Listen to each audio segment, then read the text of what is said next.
პრემიერო, BBC-ს მიერ გავრცელებულ ინფორმაციაზე როგორია თქვენი შეფასება, საკმაოდ მძიმე ბრალდება ისმის მათი.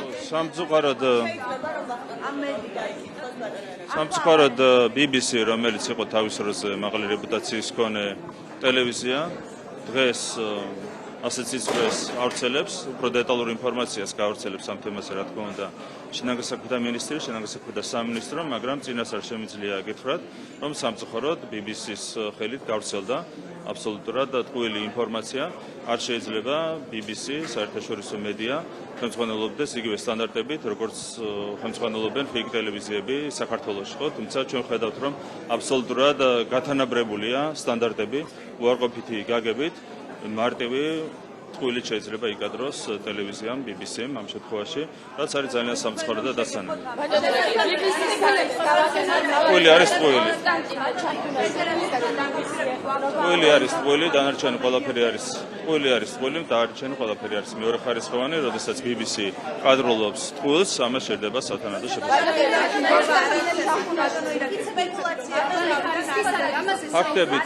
ფაქტებით გიზრდება, რომ ეს ხო ტყუილი. რა თქმა უნდა, ამაზე შინაგან საქმეთა სამინისტრო გავრცელებს ინფორმაციას და შინაგან საქმეთა სამინისტრო კიდევ ერთხელ მოგასვით დეტალურ ინფორმაციას იმასთან დაკავშირებით, თუ რა ტყუილი იკადრა BBC.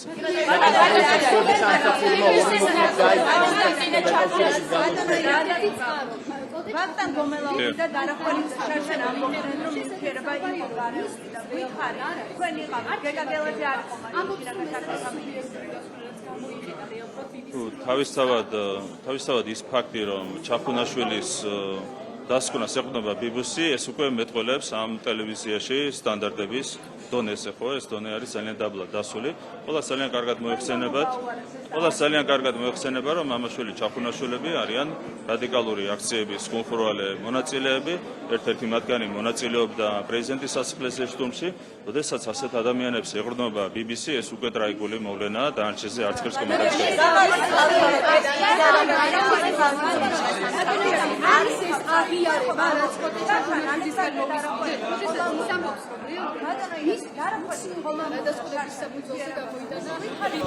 თუ ასეთი რამ თქვა, ეს გამოდის, რომ აღიარებდა. რეალურად მარტივად რა ნივთიერებები იყო გამოყენებული ჯერ ერთი პირველ რიგში. ეს ნივთიერებები არის შეძენილი 2009 წელს, მაგრამ რაც შეეხება კონკრეტულ დასახელებულ ნივთიერებას, იმ ნივთიერებას საერთოდ არ შეიცავს ეს კონკრეტული, ასე ვთქვათ, მასალა. აქედან გამომდინარე, შინაგან საქმეთა სამინისტრო დეტალურად გეტყვით იმას, თუ რა ტყუილი გაავრცელა BBC. ბატონ პრემიერო, ერთი კითხვა თუ შეიძლება ალდეს გამოძიებას. და ამის შესახებ შარშანაც ისმევა. რა ნივთიერება? ადგილობრივი მედიაც საუბრობდა, რომ წყლის ჯავში იყო ნივთიერება გარეუბნში. თუ ამბობთ, რომ ეს ინფორმაცია ახლა არის ტყუილი სპეკულაცია, გამორიცხეთ მაშინ და ამ ნივთიერება შეიძლება იყოს წყლის ჯავში გარეული, მაგრამ რა ნივთიერებაა გარეული, ამაშია საქმე.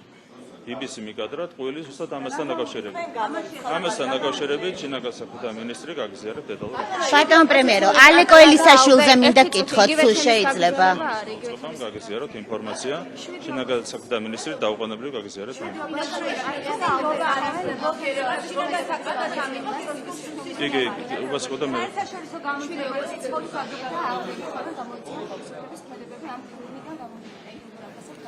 ეს არის მარტივი კოორდინირებული სქემა საქართველოს სახელმწიფო ინტერესების წინააღმდეგ, ხო? მარტივი სიყალბე გაავრცელეს.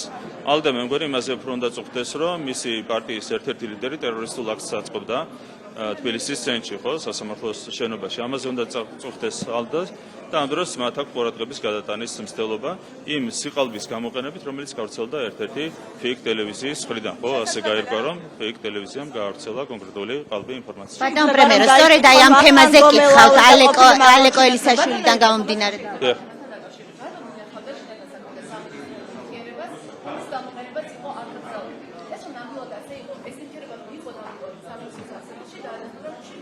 მე მაგას ვერ გეტყვით.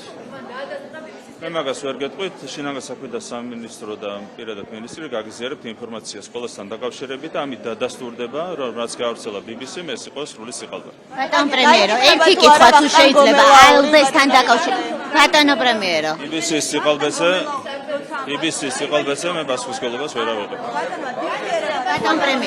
ბატონ პრემიერო, ალდეზე საუბრობდით და ალეკო ელისაშვილის ამ საკმაოდ მძიმე ამბის შემდეგ კითხვები ისმევა, რას ფიქრობს ალდე, რამდენად თავსებადია მსგავსი დანაშაული და ევროპა და ასევე კითხვა იმის შესახებ, ლელომ საკუთარი რიგებიდან უნდა გარიცხოს თუ არა დანაშაული. Რამდენი თქვენი კიდევ ერთხელ გაიმერებ, რომ ალდე დღეს უნდა წუხდეს სწორედ ამაზე, რომ მისი წევრი პარტიის ერთ-ერთი ლიდერი ტერორისტულ აქტს აწყობდა ჩვენი ქვეყნის დედაქალაქში. ამაზე უნდა წუხდეს ალდე, თუმცა ალდე ცდილობს სიყალბეზე დაყრდნობით გადაიტანოს აქცენტები, რაც მეტყველებს იმ ტრაგიკულ მდგომარეობაზე, რომელიც კონკრეტულად ამ ევროპულ პარტიაში შექმნილია.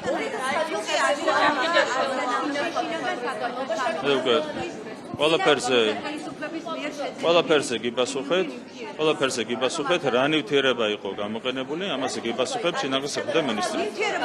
მინისტრი გიპასუხებს.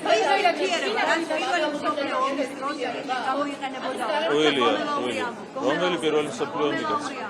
რაც შეეხება ნივთიერება კამიტი საერთოდ არ ყოფილა გამოყენებული. ეს ნივთიერება ეს არის მარტივი სიყალბე. დანარჩენზე დეტალურად გაცნობებ შინაგან და მინისტრი. მაგრამ BBC-ს ყველაფერი დეტალური ჩვენ გავეცით BBC-ს თავის დროზე გუნდმა გასცა დეტალური პასუხი, თუმცა საერთოდ არ გამოიყენეს, ისინი დაეყრდნენ კონკრეტული ექსტრემისტების კონკრეტული დეტალური ინფორმაცია გავუზიარეთ BBC-ს ყველაფერთან დაკავშირებით, თუმცა BBC დაეყრდო მამაშვილი ჩახუნაშვილების განცხადებას და არა ჩვენს პასუხს. ეს ყველაფერი ადასტურებს იმას, რომ BBC მიმოქმედა როგორც fake ტელევიზია. ბატონ პრემიერო, სხვა თემებზე თუ შეიძლება რა შავის ზღვის კაბელი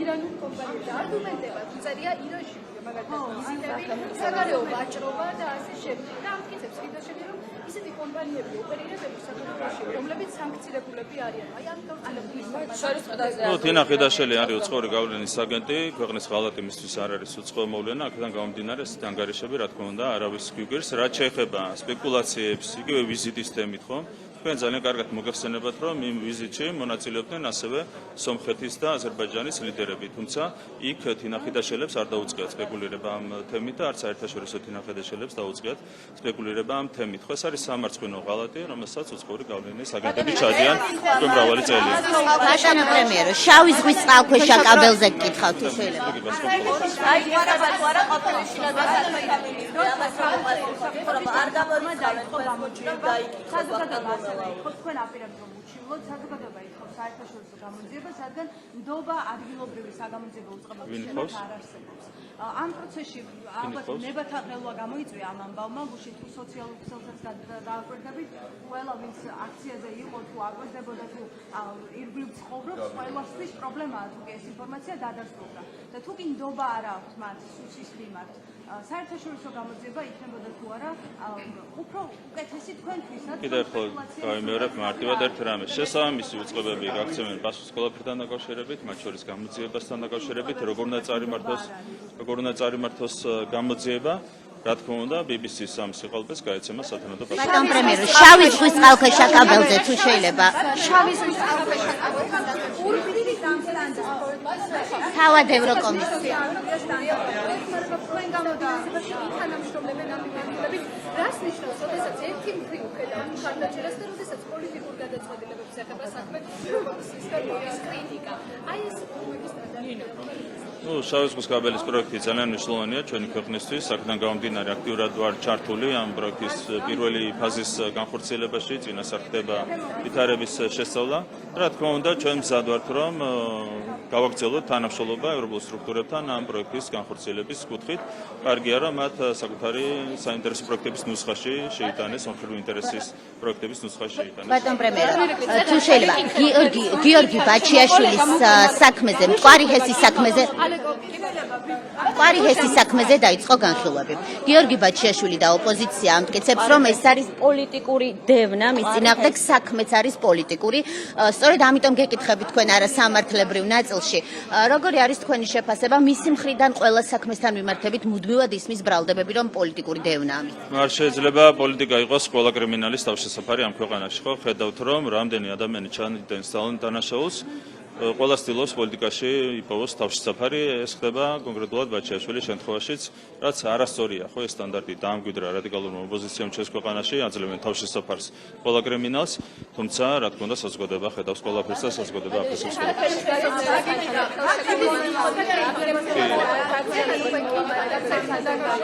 აი, ყველას კეთებს. შალბარბაშვილი, როდესაც სვავს კითხვას, ახლა არის მარტო კითხვა, როდის გარიცხავს იდეოლოგიურ ტერორისტული აქტის ჩამდეს საკუთარი იგებია. აი ეს კითხვა რეალურად არსებობს თუ არა ახლა და იგივე კითხვა ალდესთან დაკავშირებით, როდესაც ტერორისტის წევრობა და ევროპა რამდენად თავსებადია. რა თქმა უნდა, ეს საინტერესო საკითხია და ეს ყველაფერი კიდევ ერთხელ გამოავლენს, რა თქმა უნდა, შესაბამისი პოლიტიკური ძალების სახეს. რა დამოკიდებულებასაც აჩვენებენ, იმით დადასტურდება კონკრეტული პოლიტიკური ძალების რეალური განზრახვა და რეალური სულისკვეთება, ხო? აქედან გამომდინარე, პარლამენტის თავმჯდომარის შეკითხვა არის აბსოლუტურად ლეგიტიმური.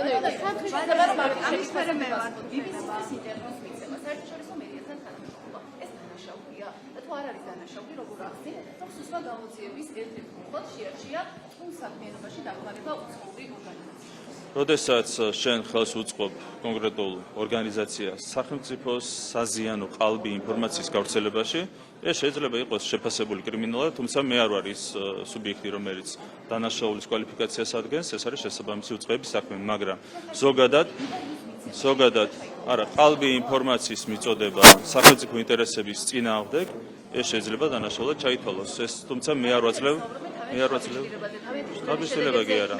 არა, ეს შტაბის-შვილება კი არ იყო. კონკრეტულად ტელევიზიას მიაწოდეს ყალბი ინფორმაცია იმასთან დაკავშირებით, რომ თითქოს კონკრეტული ნივთიერება იყო გამოყენებული, ეს იყო შეგნებულად მიწოდებული ყალბი ინფორმაცია, რაც პირდაპირ იყო მიმართული სახელმწიფო ინტერესების წინააღმდეგ, შესაბამისად ამას თავისუფლად შეიძლება მიენიჭოს დანაშაულის კვალიფიკაცია. არა, და ნივთიერება დაასახელეს თუ რა გააკეთეს. და თუ ყალბი ინფორმაცია მიაწოდეს და ყალბი დასკვნები დაადასტურეს, ეს შეიძლება იყოს დანაშაული.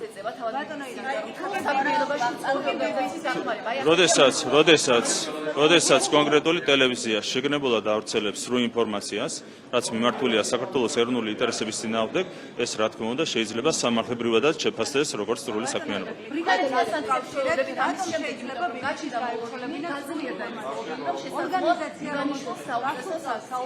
ყალბი ინფორმაციაზე დაყნობით რამე სანქცია თუ დაწესდება, რა თქმა უნდა, ქართული საზოგადოებისთვის ამას არავითარი ფასი არ ექნება, არ შეიძლება.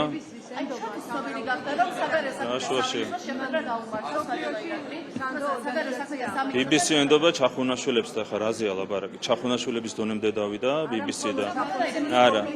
კი, ასევე კონკრეტული მოღალატე სპეცრაზმელების დონემდე დავიდა BBC, ხო? რომლებიც 1000 სიყალბეს ავრცელებდნენ მთელი ამ დროის განმავლობაში და ეს იყო მორგის სიყალბე. როდესაც ჩახუნაშვილების და ამ კონკრეტული ადამიანების დონემდე დადის BBC, საზოგადოებისთვის ყველაფერი ხდება ნაკლებად.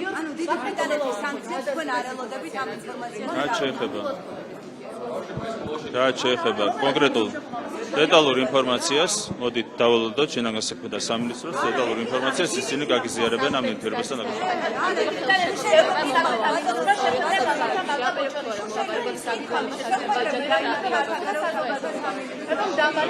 მომავალი წლის ბოლომდე ძალაშია ხელშეკრულება, ბუნებრივია გვექნება მოლაპარაკებები აზერბაიჯანულ მხარესთან და დარწმუნებული ვარ ჩვენი მეგობრობიდან გამომდინარე, რომ ეს მოლაპარაკებები ძალიან კონსტრუქციულ და მეგობრულ რეჟიმში წარიმართება. დავალოდოთ მოლაპარაკებების შედეგებს არასწორი იქნება, რა თქმა უნდა, ჩვენი მხრიდან წინასწარ შედეგებზე საუბარი, ჩვენ მეგობრულ რეჟიმში გვექნება კონსულტაციები და იმედი გვაქვს, რომ სათანადო გარიგება შედგება ორ ქვეყანას შორის. იქნება თვითმფრინავის სანქტ-პეტერბურგის დირექტორის გამო ერთგვარი კონკურენციის გამო და ქართული მხარე არ უშუქს. მე გადავამოწმე ასეთი ფაქტი არ ყოფილა, მე როგორც ვიცი, მხოლოდ ერთადერთი მანქანის შემთხვევაში იყო შეფარხება, ერთადერთი შემთხვევა იყო, იქაც კონკრეტული მიზეზი არსებობდა, ჩვენ მზად ვართ მეგობრული ურთიერთობებიდან გამომდინარე, ყველა შესაძლო სირთულესთან დაკავშირებით გქონდეს ძალიან მეგობრული საუბარი. აი ხა რა.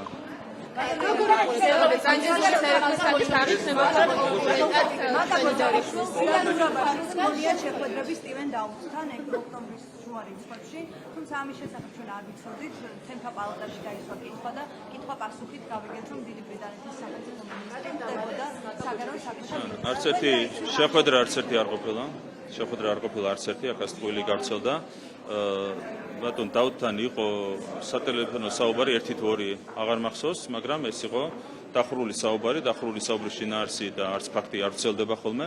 ეს არის მიღებული პრაქტიკა. ასეთი საუბრები, სატელეფონო საუბრები ბევრ პოლიტიკოსთან იმართება, მათ შორის საგარეო საქმეთა მინისტრების დონეზე, როდესაც არის არა, დახურული საუბარია და რანაირად გულისხმობ. ყველა თემასთან დაკავშირებით იყო საუბარი, ყველა თემასთან დაკავშირებით, რაც საინტერესოა ორხრივი ურთიერთობებისთვის. დანარჩენი დახურული შეხვედრა იყო და დეტალებზე ვერ ვისაუბრებთ ვერც მე და ვერც მინისტრი. არა, საინტერესო არ არის ეს თემა. ერთი რამე დაგითხრათ, რომ საერთოდ არ არის საინტერესო ეს თემა, არც თქვენთვის უბრალოდ ცდილობთ ხელოვნურად საინტერესოდ ამ თემის წარმოჩენას. სანქციები არსებობს, მათ შორის დე-ფაქტო სანქციები არსებობს ბიზნეს ივანიშვილის წინააღმდეგ და ამას არ მოყოლია არავითარი ანტისახელმწიფოებრივი ნაბიჯი ბუნებრივია ბიზნეს ივანიშვილის მხრიდან, ხო, ყველა ნაბიჯს ის გავს ეროვნული ინტერესების შესაბამისად, ვერავითარი შანტაჟი ვერ ჭრის, რა თქმა უნდა, ბიზნეს ივანიშვილის წინააღმდეგ. აქედან გამომდინარე, სანქციები არ არის საინტერესო. თქვენ ცდილობთ, რომ ხელოვნურად წამოწიოთ ეს თემა. დიდი ბრიტანეთის აი ეს კითხვა-პასუხი თუ სტივენ დაუცთან საუბარი, ახლა BBC-ს გამოძიება. თქვენ რაიმე სიგნალად ამას აღქვათ, შეიძლება რეაგირება? როდესაც BBC ავრცელებს ყალბ ინფორმაციას, ეს არის სიგნალი ქართული საზოგადოებისთვის. როდესაც BBC ავრცელებს ყალბ ინფორმაციას, ეს არის სიგნალი ჩვენთვისაც და ქართული საზოგადოებისთვის.